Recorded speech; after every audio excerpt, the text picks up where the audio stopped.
Alright, dudes. I'm going to be talking about this Tsar bell here at the Kremlin. Um, this was totally not in my awareness until recently, and I noticed this huge crack. And I was wondering what ever happened to this. So now, if you read the Wikipedia, it's like 400,000 pounds, 450,000 pounds. It was commissioned by Anna, who was the Empress at the time, supposedly in the 1700s. But it seems that at some point during Alexander's reign, it was either destroyed, decommissioned, or what. It says it has never been in working order, suspended, or rung, but we're going to get into that too. Sometimes referred to as the colloquial 3, because apparently it's the third generation, but nobody knows. I did find a book from the 1700s that referred to it as the Ivan. So now here, travels to St. Petersburg from the 1700s, and here they're talking about the Kremlin. And they're talking about where audience was given foreign ambassadors adjoining the preface of many edifices where were held the courts of justice. Here also stands the lofty tower wherein is hung the largest bell in the world, called Ivenke, weighing about 10,000 pounds, which, reckoning each pood at nearly 36 pounds English, should be about 150 tons. So then they're talking about the cathedral church, well furnished with brass cannons, mortars, and other warlike flourishes beyond the brick walls already mentioned. So, okay, that's one mention of this Russian bell, right? So yeah, during Alexander's reign, something happened. I found this January uprising, which would be around the year in which this bell might have been decommissioned, as well as the Battle of Mirzagad. But I think the Ottoman Empire might have something to do with this, because during his reign, he fought a brief war with the Ottoman Empire during exactly this time that I think this bell was maybe destroyed. So now this leads me to this nursery rhyme from 1872, right? And I searched Russia, and in the middle of this nursery rhyme book about the mice and the kitty and his bottle is this book this short, not even a page long, about Russia. And it says, "The great bell of Russia, ding dong bell. Don't you like them church bells? Okay. The largest bell is in Russia, in the city of Moscow. The Russians call it the king of bells, and it is nearly 26 feet high, 60 feet around at the bottom, and 2 feet thick, and weighs 400,000 pounds, just as Wikipedia says. Just think of a round room the shape of a bell, 20 feet across, with walls 2 feet thick, and you can have some idea of how big this bell was. Would you like to ring it? Well, it takes 12 men to ring it. They tug and pull, and it booms and tolls and almost deafens somebody. Its tongue and clapper are 14 feet long. When they were making this big bell, some of the nobles and rich people were so proud of it, they put gold and silver rings into the metal.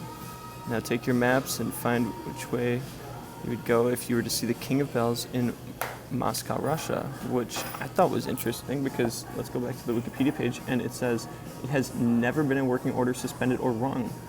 But in the 1800s, we have detailed accounts of how many men it took to ring it, how large the clacker is, and it says, 12 to 14? That looks exactly about right. These are, 6 feet people?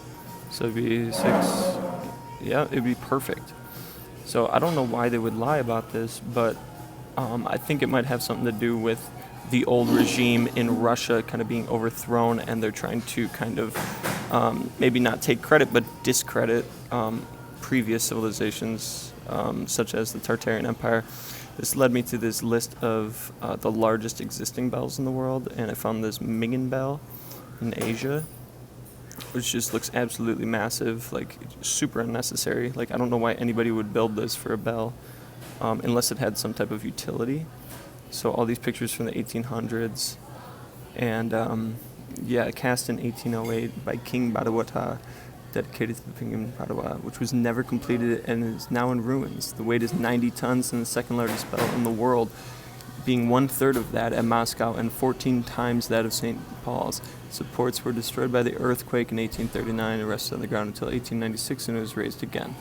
So this huge, massive bell is, what, 1/3 of the size of the bell at Russia, which supposedly never worked, which I find very hard to believe. And then that brings me to the Tsar cannon, which is just this massive cannon that's sitting on the grounds of the Kremlin as well. And this is just like another just super unnecessary situation. Like, why would you build something this big? It has handles, like almost like it was supposed to be held, but here, I'll get you a picture for scale here in a second. Let's see. Yeah, you can just see how massive this is. So this guy's, what, 6 feet tall? So it's like a 15-foot long cannon.